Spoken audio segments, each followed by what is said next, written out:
৩০ বছর ধরে বাঁশ বেতে সেতু দিয়ে চলাচল করছে সিলেটের ওসমানীনগর এবং সুনামগঞ্জের জগন্নাথপুর উপজেলা সীমান্তবর্তী অর্ধশত গ্রামের মানুষ।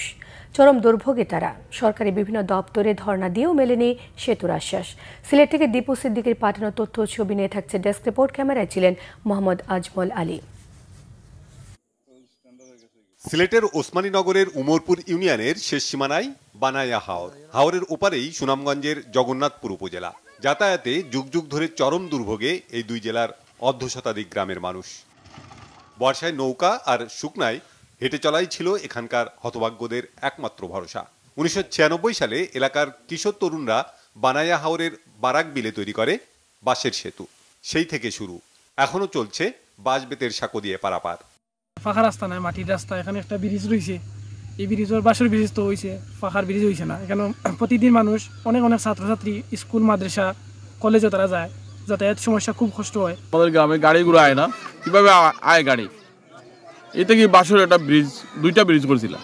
আজ পর্যন্ত এই বাঁশের ব্রিজ আমরা ভাগ্য পরিবর্তন হয়েছে না। নৌকা দিয়ে যায় গেলে নৌকা বুড়ি যায় কি একবার নৌকাটা বুড়ছিল বুড়িয়া মেয়েরা খুব কষ্ট করে। এই এলাকা সব থেকে নিপীড়িত এবং অবহেলিত। কেউ আমরা কোনো জনপ্রতিনিধি বা কোনো একটা সেক্টরে আমরা ইবাদি খেয়াল করবো না।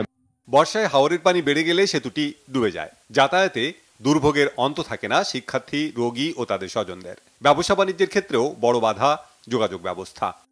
রাস্তাঘাটে গৃহবাস করতে পারে না, কারণ নৌকা আইলে এখনো নৌকার সময় আইলে নৌকা লাগে, কারণ পানিয়া অবস্থা হলো রাস্তাঘাট ডুবাইলে হিসাবে আমরা এখনো রাস্তাঘাটে নিয়ে খুব কষ্ট তো আছি।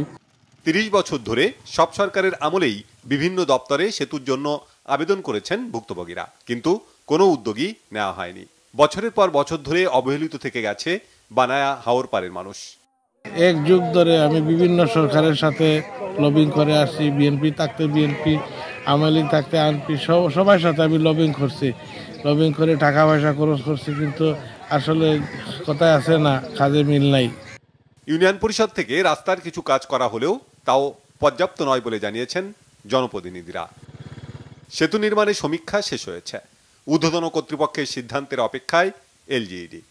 মাটি পরীক্ষা সহ যাবতীয় যে তথ্য, জিওমরফোলজিক্যাল মানে নদীর গতি প্রবাহ, নদীর দিক, তারপর সামাজিক যে আর্থিক যে অর্থনৈতিক যে বিষয়গুলো, সেগুলা কি ইম্প্যাক্ট করবে, এগুলা সব রেজাল্ট আমার জানা মতে মাস দুয়েক আগে এটা উপজেলা থেকে এগুলো সব পাঠানো হয়েছে, জেলা হয়ে সদর দপ্তরে চলে গেছে।